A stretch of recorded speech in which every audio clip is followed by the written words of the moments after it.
I've been told it's a phase like my whole life, but I've been in this phase now for like 14 years.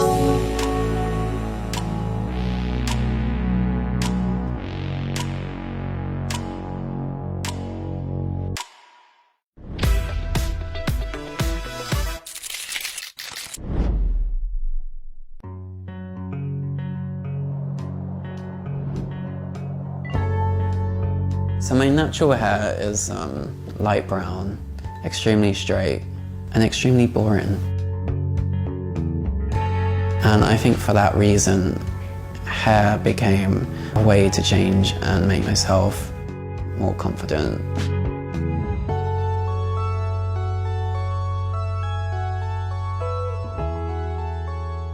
I mean, I guess I'm committed to big hair. It's a complete nightmare, like going through doors. There are certain like spaces I just can't be in because of the height. Like I'd say like maybe I'm 8'8" when I have like the full hair and like massive shoes on. It was definitely a kind of rebellion against the hair that I was naturally given. So I'd say this is roughly 70% hair extensions. In fact, some of my hair is actually tied to the back because I don't want to ruin my own hair too much. By using hair extensions, I actually save my own hair. Because this level of crimping and this level of backcombing would probably be like bald within a year. So, but if I was to start completely fresh, like it takes like 2 to 3 cans of large hairspray. So I came up with the name Parma Ham after a night out.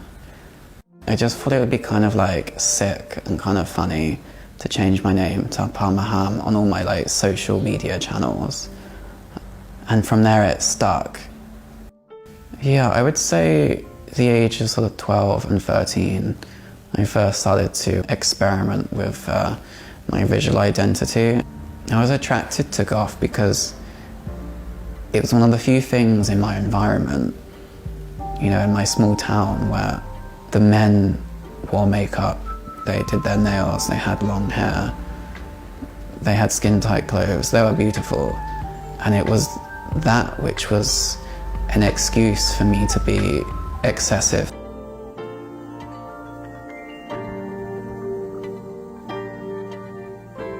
I'm from Guildford in Surrey.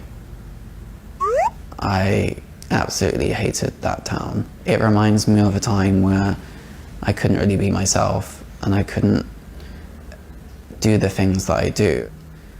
I belong in London, I belong in a big city, and that's just because everything about my identity is tied up with this city. My favourite colour is black. My biggest inspiration is definitely goth. All kinds of like extravagant dark styles. Yeah, I mean heels were invented for men, so like, same with skirts, so it's absolutely absurd that like they don't think they can wear heels. So every now and again I do wonder why I do what I do. I think it's good to question yourself. And I think one of the things I do question is why I have created such a extreme and difficult look. A video of mine went viral on Facebook and it got like 70 million views, and it was reposted during the election in America. It was Trump versus Hillary, and there was this right-wing page that decided to repost my video and caption it with something quite evil about left-wingers and liberals being layabouts, which that's what they decided I am and what I represent. And from that, I received like an extremely relentless torrent of abuse.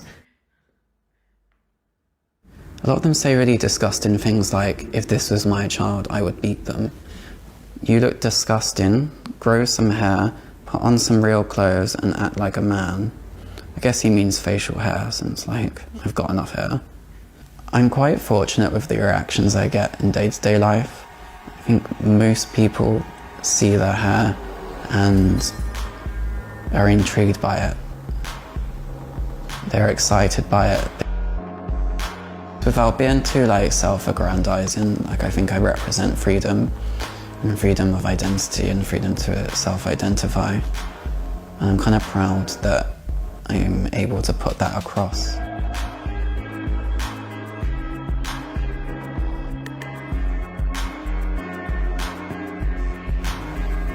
I have no idea what the future really has in store in that aspect, and that's what's kind of exciting about it.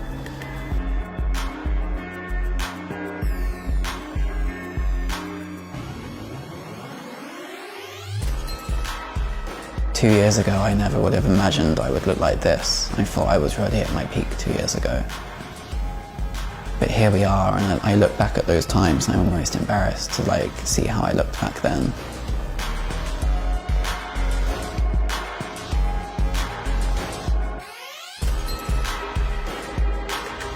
If anything, I'm excited for how I'm going to look in the future because it's so unexpected.